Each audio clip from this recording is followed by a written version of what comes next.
Who the hell is Alexander Ulysses Thor? And why should anyone give a shit what he thinks? Hypocrisy, hypocrisy. Oh, motherfucking ever-present hypocrisy. It seems like you have been swirling around my life in a never-ending whirlwind of irony since the day I was born. Hello, this is Alexander Ulysses Thor, and welcome to the Hypocrisy of Truth, an author's blog. And as to who the hell I am the author of the Book of Tomorrows, an epic saga that begins at the end to tell a distinctly realistic tale of a visionary new America in the year 2190. Originally conceived as a provocative short story set in a future where the government has to force men and women to have sex because everyone is gay, my contentious little story grew into an all-encompassing trilogy within a trilogy, where the only sex allowed in the future now is strictly for procreation. An Italian-Irish ex-construction worker from New Jersey, who moved out to Los Angeles at the turn of the century with a screenplay contract offer for $200,000 I just couldn't refuse. I was never one to carefully plan out anything in my life. Carpe diem.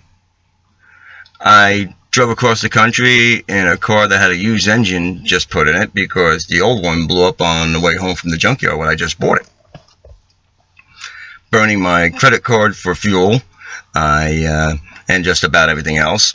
I left without any money in my pockets, a job lined up to pay the bills, or even a place to live once I got there. I don't know many people who would start their life over when pushing 40, even under the best of circumstances. But I've always said that I am definitely not most people. And that's why anyone should give a shit what I have to say.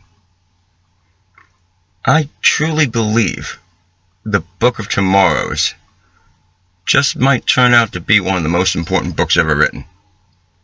And not just because I wrote it, but rather because if we don't start living smart, we're all gonna die stupid. And I don't know about you, but I don't want to be standing in line at the pearly gates behind the guy who just stuck a knife in his toaster. I don't want to die stupid. We need to evolve. But also knowing how hard it can be to get people to listen to reason, I like to employ a little sledgehammer subtlety in my writing. Also knowing that you may not be able to get a mule to drink the water you let him to, but once you got him there, you can always waterboard the motherfucker. Sometimes it's the only way to start a conversation, especially ones people need to have but are reluctant to discuss. Not me though, and I'm just getting started here. So stay tuned for more insightful blog topics exposing the hypocrisy of truth spreading out in this disinformation-age we now live in. This has been Alexander Ulysses Thor with an author's blog. Thank you for listening. I am just trying to start the conversation.